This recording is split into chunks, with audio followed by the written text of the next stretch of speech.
And yet the smiling boy in front of him didn't really fit his image. What's going on? Mithra couldn't help but look at him again. No, to tell you the truth, I really want you to forgive me for the supremacy. What? A voice spilled out of Mithra's mouth. And it wasn't just Mithra. Hey, Your Majesty. I asked you to be more dignified here. That's right. Whether or not we can get Mithra Dono on board here will have a great impact on the future course of the Empire's governance. For my sake and that of Minutes, we need a companion to share our struggles with. Minutes and Calgurio were pleading with him at the same time. It's too late now that I saw it in front of me. And now that I overheard the conversation, I don't want to be asked to join them. To be honest, he's getting the feeling that he'd absolutely hate it.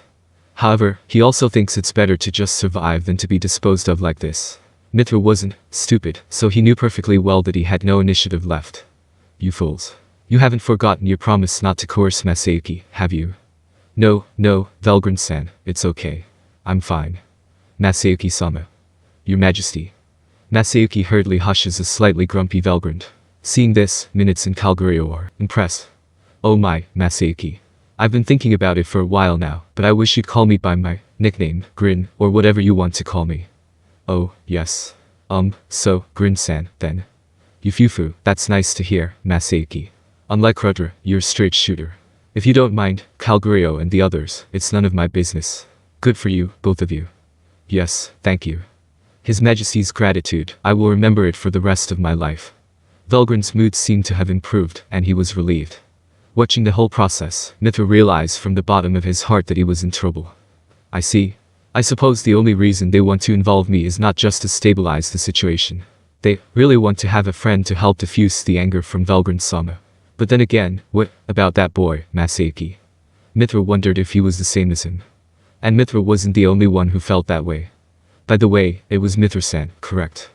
I don't recognize you, but it seems you're the Emperor. You can call me whatever you like. Then I'll take you up on your offer. What do you think of me, Mithra-san? I mean, I don't know. Maybe I just seem like a normal young man to you. What do you mean? You're the Emperor. There's nothing normal about you. No, that's not what I'm talking about. I just want you to calm down and give me an honest answer. So, what are you talking about? Mithra couldn't understand what Masayuki was trying to say. But the outcome of this response would determine Mithra's fate. Mithra-san thinks I'm mediocre, right? You mean to imply that I am disrespectful? Then I must confess that you are nowhere near as good as my older brother. Emperor, you don't seem capable of rising above the rest of us. If I say this, I'll be ruined. Mithra thought so, but he was in a desperate mood. If he was going to be done in by the hands of Velgrynd anyway, he wanted not to suffer. He thought that even Velgrynd, who was driven by passion, would fulfill such a wish. But the response he got was much more than that. It wasn't from Velgrynd, but from Masayuki. Mithra-san. You're awesome. I needed someone like you. Huh.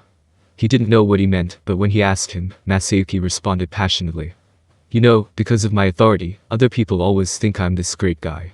Masayuki shouts. No one else could imagine how much trouble he had suffered because of the unique skill chosen one he acquired. And now, the unique skill had evolved into the ultimate skill king of heroes.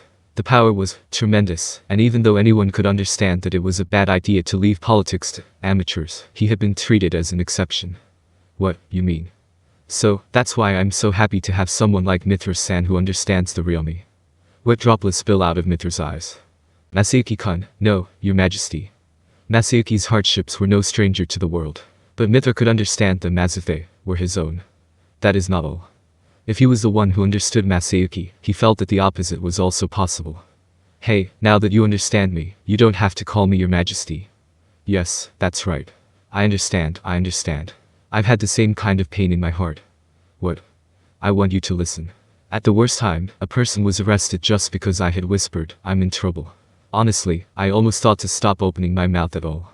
It was impossible, but it was hard not to be able to speak my mind. I understand. In my case, even when I speak my mind, it doesn't come through. It's interpreted by others, and my reputation just goes up. Seriously, give me a break. And the next thing I knew I was an emperor, you know. That's scary too. Right. I'm really scared. My buddy Jinrai-san was horrible at the beginning. He is understanding now, but he used to fight with Rimuru-san all the time. I can't tell you how many times I wish he'd stop mentioning my name. I can understand that. That's why I didn't bring a chaperone with me this time. I was afraid of what they might say.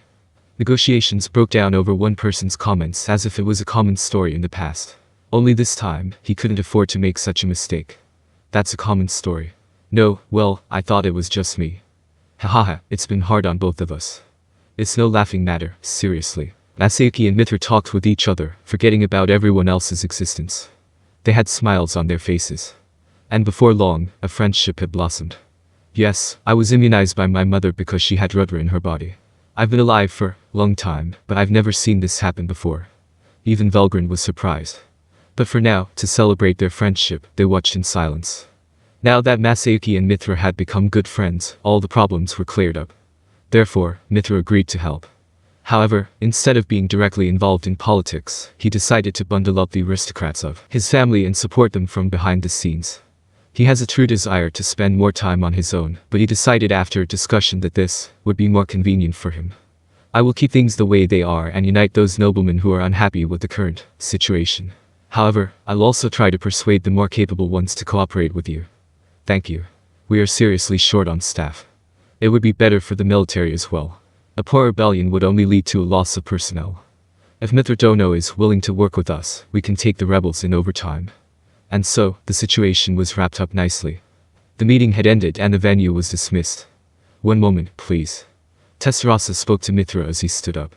Mithra Dono, can you give me a moment of your time? Mithra was shocked. He remembered exactly what he had said to Tensura. He was relieved that the situation had been cleared, but maybe he had been naive. What is it? He sat back in the chair, trying hard not to let his voice tremble. No, it's just something I was wondering about earlier, so I had to do some digging. You have a hidden skill, don't you? What? I'm just a guy who... Mithra tried to deny it, thinking that the cloud had shifted, but he was interrupted by Tensura. Interrupting him, Tensura continued to speak. Oh, don't get me wrong.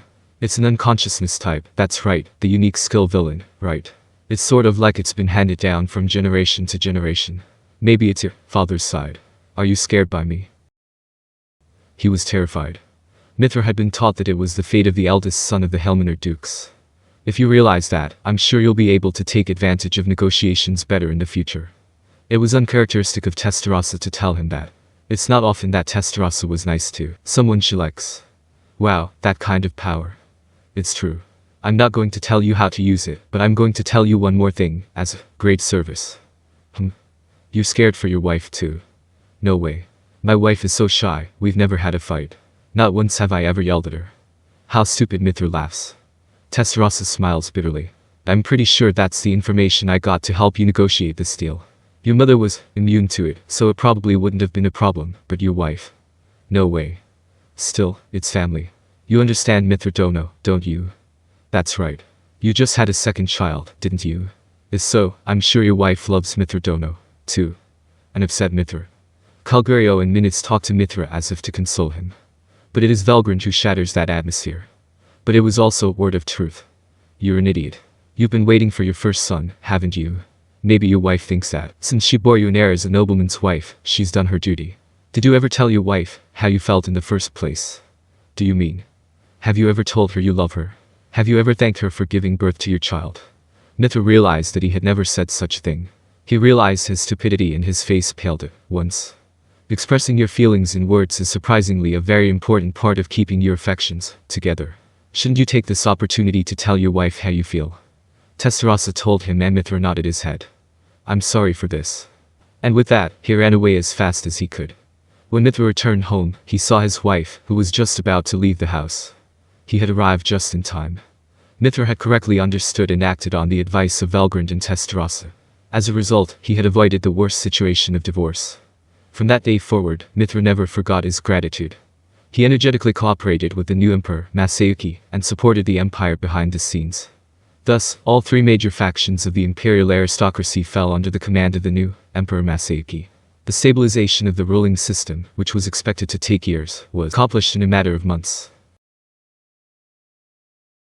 The night of the day Mithra Dono became a friend. It was exactly as Tensura Dono had said, Well, yes. There was a lot of luck though, with the help of Demon Lord Rimuru-sama and Velgrynd-sama. Minutes and I were having a toast at a restaurant in the Imperial City. Now that the nobles' problem was solved, the only problem left was the aggressors. We were sending agents to every corner of the empire to check for signs of trouble. If anything is happening, there will be reports, and we would have the reorganized Imperial Knights stationed in the provincial cities. We can't be too careful, but we can at least allow ourselves some breathing room. That's why he planned to drink to his heart's content tonight.